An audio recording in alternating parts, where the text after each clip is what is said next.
Hello, everyone, and welcome to the Venture Fuel Visionaries. I'm your host, Fred Schonenberg. Today's episode is a real treat, not just because our guest is one of the most accomplished leaders in enterprise tech, but because he's also a longtime member of the Venture Fuel community and a fellow graduate of Trinity College.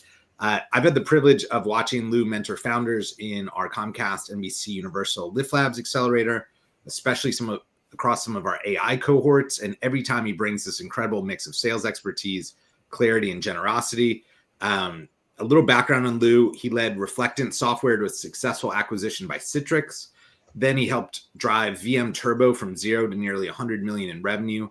And he transformed Black Duck from a struggling business into the global leader in open source security, ultimately delivering a high-profile acquisition by Synopsys. Today, Lou is a Harvard Business School professor teaching some of the most sought-after sales and go-to-market courses, which when I first reached out to Lou, I was like, why do they not teach this more in business school? So I was pretty excited about that. He sits on several high growth boards. He's the co-author of a new book titled Unlikely Entrepreneurs, which distills decades of leadership lessons from within the trenches. Today's conversation is going to be all about what it really takes to scale, reinvent, and lead, especially when the odds might not be in your favor. So I'm super excited to jump in. Lou, welcome to the show, sir. Great. Thanks, Fred. Thanks for having me. So, all right, multiple exits, sale guru, Trinity College grad, published author. When you look back, can you maybe talk through some of those defining moments that nudged you from what I would say would be a more traditional path on Wall Street into this entrepreneurship sales world? Yeah, so Fred, why don't I take it back to Trinity? Because between my sophomore and junior year, I had my financial aid budget had gotten changed, and I needed to find a way to make some dough. So I started selling books door to door with the Southwestern Book Company. I did it with a couple of other Trinity people,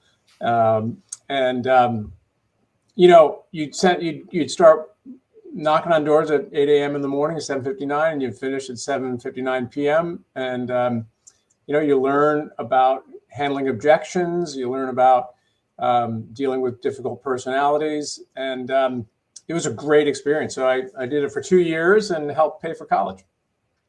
I would like to say that we will never start this podcast with what I was doing during my sophomore year at Trinity. So I appreciate you were out knocking on doors. I'm not sure I would have welcomed you depending on what time you knocked. But I love that as the beginning of the sort of find your path, make your own way, right? And some of the sales lessons that get learned there. I mentioned a couple of different startups that you've led through transformation and successful exits. Are there any like core leadership principles or mindset shifts that seem to be universal across those kind of different journeys? Yeah, I mean, I think, and we talk about this, my co-author Trish and I talk about this in our first chapter. The first chapter of the book of Unlikely Entrepreneurs is called The Problem with the Problem. And what it is a very succinct way to think about, is the problem you're thinking of solving worthy of building a company?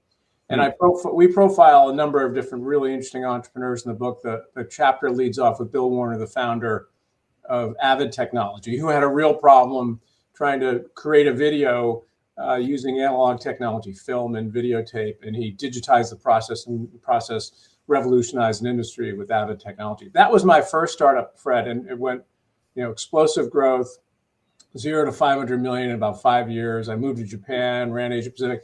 Once I had been in one, really fast growth startup, I was never going back to the big corporate jobs. Yeah.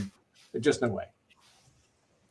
Yeah, that will. I always joke that there's an energy around high growth entrepreneurship that just can't be found in other places. So once you get close to it, it's really hard to go back to any other sort of 9 to 5 type living. Can you talk a little bit about the Black Duck turnaround?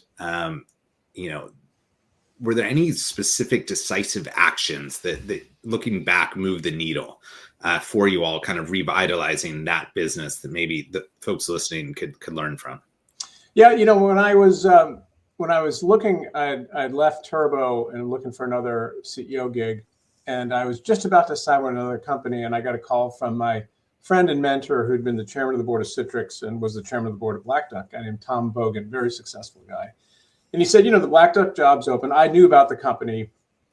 because I had used Black Duck service to scan reflectance code when Citrix bought us to find out how much open source was in it. I thought, this is a pretty cool company. And Tom said, the CEO job's open, but he said, the company has some culture problems. And I just kind of whizzed past that because he mentioned it 2 or 3 times. And then I realized when I got in there and started running it, the company had culture problems. So, ultimately we did 3 big things at Black Duck. We came out with a security product. We changed our go-to-market strategy, which was very scalable. But most importantly, and the hardest thing to do, but the most defensible thing we did was we changed the culture. We changed it from sort of a sleepy lifestyle company to a fast growth, entrepreneurial growth business. And it's so important to talk about how culture matters so much in a company, because the people you bring in, retain, and who they attract is what really defines your business over time and can become your competitive differentiator. So can you talk a little bit about that moment? Because culture is one of those things that's a little bit hard to define. Yeah. You kind of know it when you see it, you feel it, right? But how do you make a shift there from that sleepy lifestyle into the high growth mode? Is it about, getting the right people in the right seats, or what was, how did you attack that as you realized it was an issue?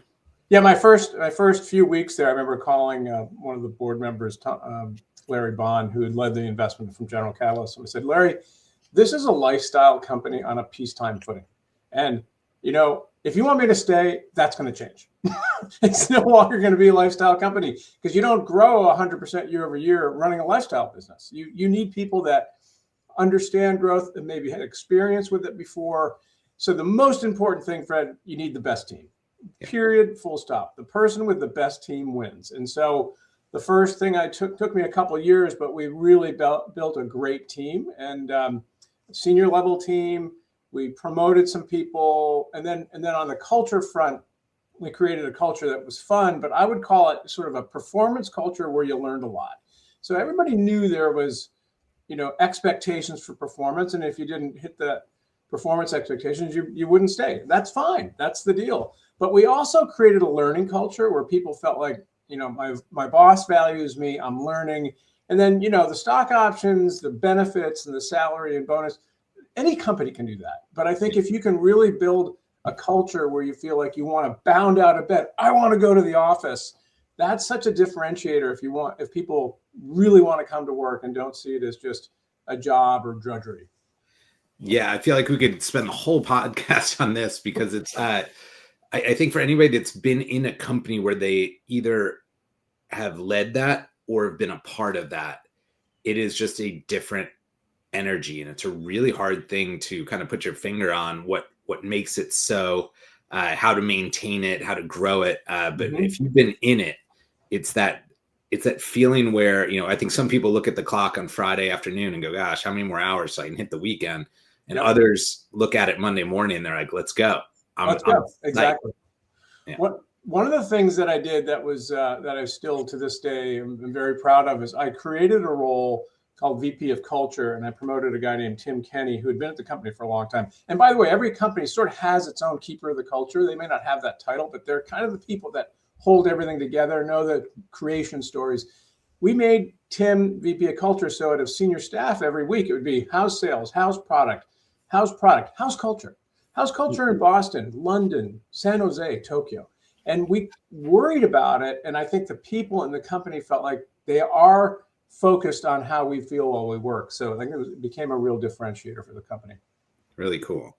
So one of the things, when we first got connected, you've taught thousands of future founders at HBS about sales and go-to-market, which are 2 areas that consistently trip startups up, right? Especially at a school like Harvard, right? Where there's the academic idea of starting a company, but when it gets down to sales, I'm not a salesperson. Why do those functions remain so misunderstood? And are there any insights from the classroom that now inform you as you teach the next generation of founders? Yeah, thanks for asking that, Fred, because I taught both at MIT and at Harvard. Both have a lot of students that are very entrepreneurial. And, for the longest time, business schools didn't have sales courses, and every company has a top line. So it's sort of cooler to talk about strategy and finance and marketing. Sales people think, oh, that's a skill. Or not only that, you either have the sales gene or you don't. Like, you can't learn this. And I think what we've created with Mark Roberge, my co-teacher we have an e-sales 101. It's the core sales class at HBS. We've created basically a way for the students in half a semester to overcome their disdain and fear of sales. And we teach them how to run through a sales campaign, and they each get a sales coach that's from Mark's and my network that listens to their experiential assignment role plays and then coaches them on how to get better. So by the time they're done with the class, they feel like they can go out and make a sales call. They know what sales is. So it's been really fun, and there's now 450 of the 900 students at the school in the second year take that class. So it's gotten very popular, and it's also not. There's sort of like a trade school thing about sales, like, oh, you don't want to go to Harvard Business School to learn sales. Yeah. The reality is you're selling no matter what you are, whether you're a sales rep or a CEO or a board member or somebody like the CEO of Venturefield, you're selling. All the time. Yeah, it is. It's one of those, it's either you are or you're not, right? And it's every role at all times. You're at a conference and you meet somebody, you're selling. Yeah, it's very interesting that there is that disdain. Though I remember coming out of Trinity early on, I was like, sales. Yeah. What is this? No. That's for someone else. That's for someone else, not for me. Yeah. Exactly. It's so interesting. So your new book with your co-author, Unlikely Entrepreneurs, love the title, distills lessons from founders and leaders who don't fit the typical mold. What inspired you to write this? Why now? What's the gap you feel needed to be filled?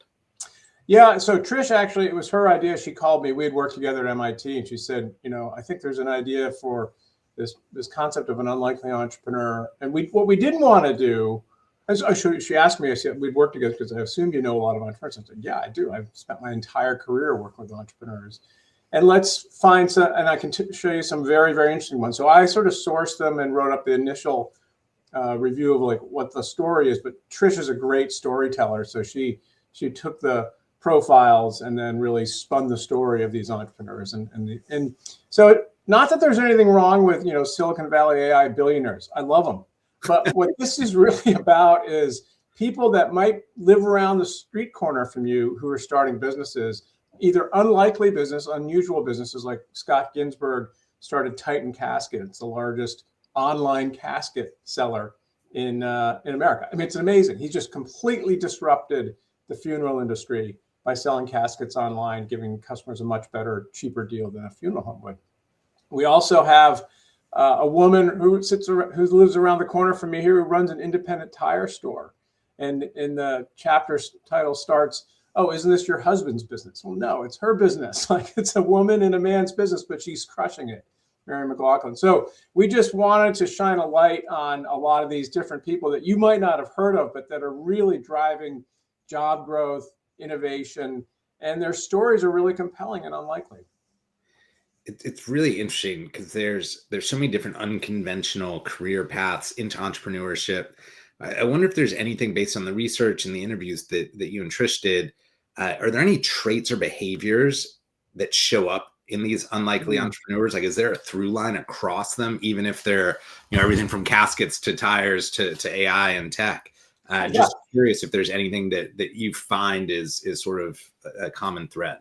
Yeah, there are. And I'd say curiousness, and sort of ambition and curiousness. And also, thinking, I think I could do this, and sort of wondering if my idea really would hold water and be a really good company. The other thing that came up as we went through this, one of the chapters is called Entrepreneurship as a Second Act, where we profile people in their 40s and 50s that have started businesses. Because the research out of MIT shows that the best age for the most likely success of an entrepreneurial venture is age 44.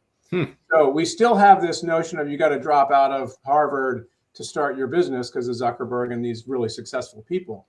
But the reality is the data shows that if you're a little bit older, you already got a network, you may not be paying for 3 kids in school, you might have a little bit extra money, that you're likely to be more successful. We profile a guy named Dave Piccarello, who had a very successful business career, but he really wanted to start a brewery, Twin Barns Brewery, which he started up in Meredith, New Hampshire. Terrific story. And the guy's been very, very successful. It's been really fun to tell his stories. That's kind of what we wanted. We wanted to tell the stories of these people that you may not have heard about. Very cool. Is there a particular story or research that came from the book that surprised you? You've been around founders for so long. I'm sure you've seen all different founders, different types of companies, great ideas, disruptions. But curious is, as you dove into this, was there anything that reshaped how you think about entrepreneurship?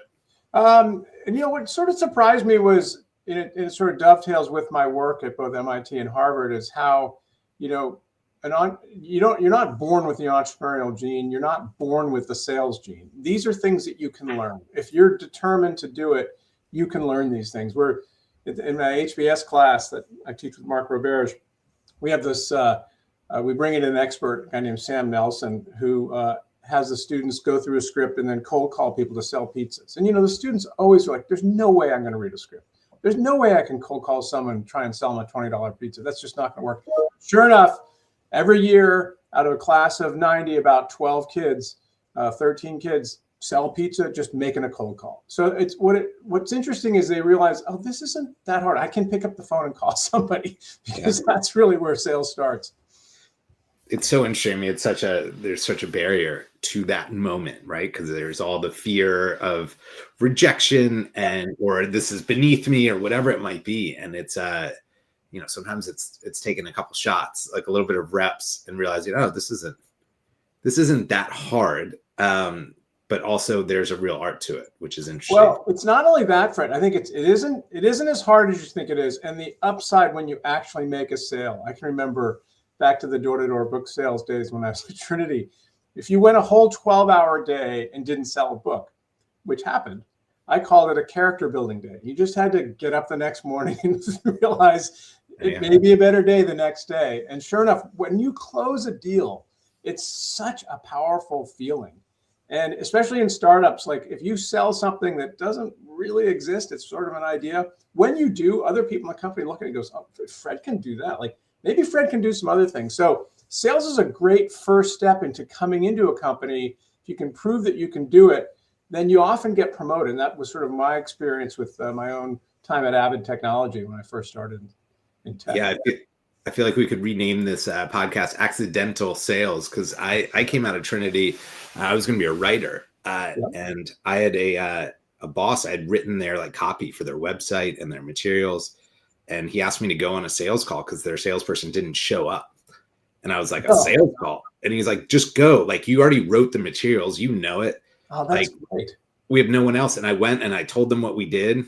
And they were like, is your fax, this is how old I am now, right? Is your fax number on your card? And I was like, yeah, it's right there. And they're like, okay. And I drove back, and we got back, and they had faxed the order in, and the CEO of the company handed me a commission check. Yeah. Talk about the feeling, right? Like I came back and I was like, I don't know. I just talked about what we did. And he was like, well, we got a deal. And by the way, here's your cut. And I was like, oh, the sales thing's pretty interesting. Well, we profile a guy named Matthew Riley in the UK. We have mainly US entrepreneurs. We have Swedish, UK, and Italian entrepreneurs as well. Matthew started as a typewriter repairman, and he was like looking around. He's like, the people that made all the money were selling. So he saw a fax machine, to your point, figured out how to sell it, and now he's a billionaire. And he just overcame his fear of sales and learned how to do it, and he built his company Daisy Group in the UK. It's a tremendous story, but it's because he leaned into it. He doesn't even have a college degree. He just learned how to sell and manage people. Wow. All right, I'm going to get you out of here on two questions. The first one may feel like a little bit of a pivot, but as you know, we work with a lot of Fortune 500 companies, helping them think about innovation and looking outside their own four walls, looking to external technologies and startups in particular. So I sit with CEOs of public companies most of the time, right? And they're thinking to themselves, how can I instill entrepreneurship in my people? How can we avoid disruption? I'm curious what advice, and you can base it on the book or any of your teachings, would you have for a larger company executive that is recognizing it's time to innovate maybe beyond their legacy core? Yeah, so interesting that you asked that, Fred, because one of the entrepreneurs we profile is started later in life, is a guy named Charlie Tillinghast, who had been the president of MSNBC News Interactive, and grew that business. And one of the services called Breaking News was a service that he built up. And when MSNBC went through a merger, broke up with Comcast, they closed that business down. And Charlie's like, I think I can recreate that. They changed the business model from advertising based to subscription based. But he basically took everything he learned while working in a large company and started his own business called Factal, which is doing very well now. And but I think the story is about entrepreneurship, and the story is about basically having entrepreneurial values while you're in a large company. And I think back to the culture piece, some large companies still really do feel entrepreneurial and give their employees sort of that sense of ownership and risk taking and judgment on their own to go create new businesses. Yeah, I love that. And it is really interesting when you go to different organizations, you can feel the culture, especially at large companies, and that's over time that they've built that. And it's a hard thing to move and change for them, but there are some that just maintain that sort of day one vibe where people are moving quickly and seizing opportunities and working with curiosity. Yeah, on the we have chapter 4 is about leadership. It's entitled "The Sled Goes as Fast as the Lead Dog." So I do think it's about leadership needs to, basically demonstrate these values for people to really believe them and have it become part of real culture, not just here is my mission statement or mission values. It's got to be really visceral, and people have to feel it to have it really drive into the culture. I love it. Lou, is there anything I didn't ask you about that I should have? Is there anything for any entrepreneurs listening that you'd like to share about the book? And then we're going to be able to share a link so people can get the book in advance. We'll put that all in the notes, but just curious if there's any other sort of like parting shot or lesson that you'd want our listeners to hear. Well, it's not just a lesson, but, given that we're both Bantams from Trinity College, we do profile a couple of other Trinity people. John Molnar, who's married to Katie Couric, they started Katie Couric Media. So it's kind of an interesting, unusual situation where even with celebrities, when they start their own business, if it's a public failure, it's pretty nasty. So we tell their story about how they built that company. Liz Elting, another Trinity alum who started her business out of a dorm room and built it into a $1 billion valuation company, TransPerfect. So I sort of love bringing it back to where we went to college, where I sort of had my first entrepreneurial experiences and telling those stories. But there's about 17 different entrepreneurs with a variety of stories, either unlikely backgrounds, unlikely businesses, or unlikely scenarios.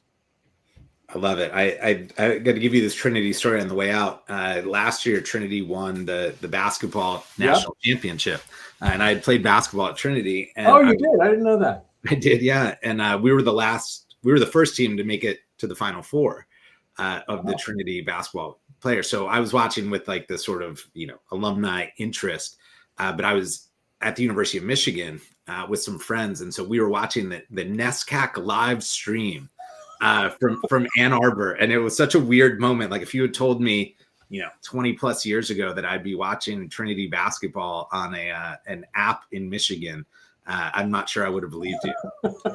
Well, as in 2015, they won the National Hockey Division III. So yeah. I was one of, I think, 3 alums that went to Minnesota to watch that game. I love it. Well, Luke, thank you so much for taking the time to share about the new book. We will, of course, promote it. Any Bantams listening, we got to get it, as well as all the entrepreneurs out there. I've watched Lou talk to founders, and there's a practicality and generosity about him that you all can learn from. So I'm excited to see the book, and thank you for taking the time to share. Thanks, Fred. Thanks for having me. Good to see you again.